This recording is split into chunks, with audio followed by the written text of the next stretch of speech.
Siyempre, darling, congratulations. Thank you po.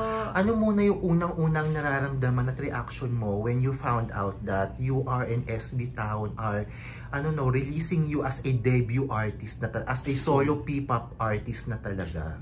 Actually po, marami po akong nararamdaman eh. Firstly po, excited, and dyan na rin po yung pressure and motivated. Yung po yung tatlong nararamdaman ko ngayon. So, bali, mixed emotions po talaga ang nararamdaman ko. New Year, kakatapos lang ng isang New Year, tas Chinese New Year, and then there's a new you right now. Yes. So ano yung mga bago na pwede mong i-share na sa audience natin? Like, kahit po sa mga skills. Kahit alin na gusto mong i-share na bago sa'yo. I guess my hair. Kita niyo naman po na nag-pink na talaga ako. And yon yung hair. And especially sa, feel ko po mas naging strong yung mental state ko right now. And yung health po, unti-unting bumabalik na po sa dati niyang lakas. Yun po ang ma-share ko at bagong news po for everyone po. Yan po. At ito natanong na kanina pero parang ulitin lang namin ay solo interview. Solo namin. Ano yung mga natutunan mo from being a YG-IG member before na magagamit mo na ngayon bilang solo artist ng SB Town? So, ang natutunan ko po during nung nasa girl group po ako with the Ate YG-IG is yung mga workouts po na pabalik ng stamina po, like cardio workouts, and also the dance. Magagamit ko na po siya ngayon as a soloist, and I'm very grateful po. And also kung paano i-present yung sarili, and yun po. Actually, madami po akong natutunan sa kanila. Kanina you mentioned na ikaw nagsulat ng songs, ikaw nagsulat ng lyrics. Yes, and what are you most excited about kapag ganung process? And then i-share mo na yung as a music sa mga makikinig sa'yo. Ang pinaka-excited po, no? Ang pinaka-excited po talaga is nung pag na-release na po yung kanta, and then, kasi parang mapapakinggan nyo na po yung pinaghirapan nyo. So, sobrang sarap sa feeling. And also, yung mga nagpa-participate sa mga dance challenge, dun po talaga ako natutuwa. Tapos, lagi ko po silang pinapanood. Yun po. Siyempre, tell us something, what is Daydream all about? Yes, so Daydream, it's about the confusing part of falling in love. Yung parang dinay nyo pa po yung feelings nyo. But, habang tumatagal po, mas lalo pa po kayong nafo-fall, and now you're stuck daydreaming about that person po. Yun po ang meaning ng daydream po. Ay, parang si RG lang. Ikaw na ba? So for sure, maraming makaka-relate, especially young girls like you na they look up to you. Anong gusto mong matutunan ng young girls sa'yo, especially with your song Daydream? With my song Daydream is wag muna agad-agad magde-decide sa nararamdaman natin. Like my song, talagang una dinenay niya muna. Kasi mahirap pag ginawa agad. Tapos yung pala, di pala love yon, parang admiration lang. So make sure na sure ka sa feelings mo pag papasok ka na sa isang relationship. Uy, coming from someone na hindi pa po nakaano ng relationship. Yan po. That's nice. Ito naman, syempre, darling, nakilala ka namin as Biritera when you were younger. 6 or 7 years old ka yata nung nag-audition noon. 10 po. Ay, 10 ka ba noon? 10. Okay. So parang, paano ka nag-transition from being a Biritera to ngayon, nagpa-pop ka na? And paano yung, yung vocal techniques o vocal rehearsals na trainings na ginawa mo?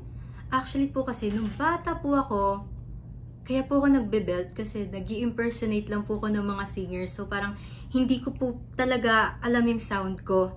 And nung nag-join na po ako sa SB Town, naturuan na po ako nila Teacher Hong kung paano hanapin talaga yung natural voice mo without impersonating anybody.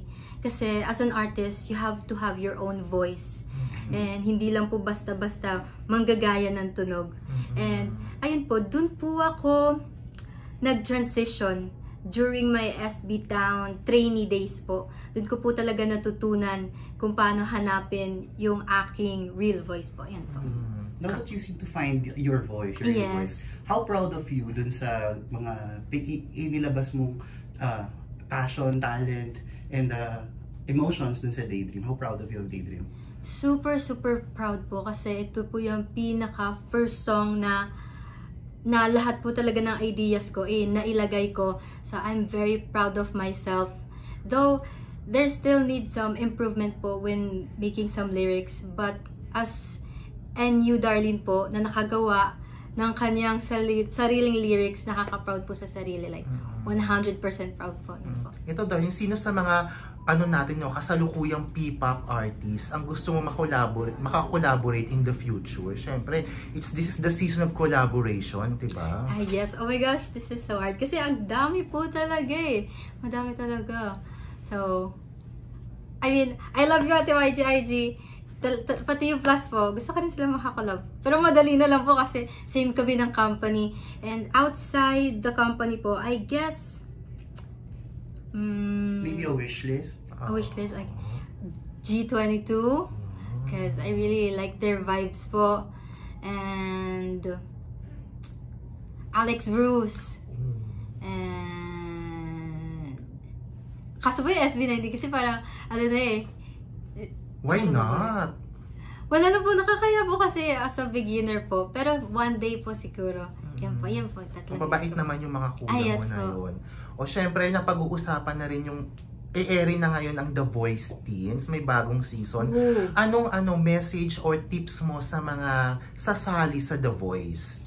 Ang sasabihin ko po ngayon is, magiging mahirap yung process niya. But I want to tell you guys, just enjoy. Kasi pag inisip mo yung hirap, dun ka po parang madadown So enjoy nyo lang yung process. And maging discipline kayo sa sarili nyo. Umuiwas kayo sa mga sweets or yung mga malalamig. And yun, discipline talaga. And keep yourself, i-motivate yung sarili nyo to continue the process. Ayan po. Sana may communication pa kayo na Laika, Darren, and JK. Nagkakausap-usap pa ba kayo sa online? Actually po, tagal na rin po kasi gusto ko sila i-message kaso po, nahiya ako. Pero nahihiya po. Sana may collab ka sa kanila, Truly po, actually. May reunion. Yun nga po Want ko rin po sana ng reunion po with them. Kasi sobrang na-miss ko po sila. And hoping po, in the future po. Kanina na-mention mo, about something about motivation. So what motivates you, especially ngayong 2024? Ang una po nagmo-motivate sa akin is tuwing nakikita ko po yung mga taong nasa paligid ko na nag-work hard sila for me. Parang namo-motivate po ako talaga na mag-push pa. And also sa mga supporters po na since day one nandyan at naghintay po sa akin. Sila din po yung nagmo-motivate sa akin.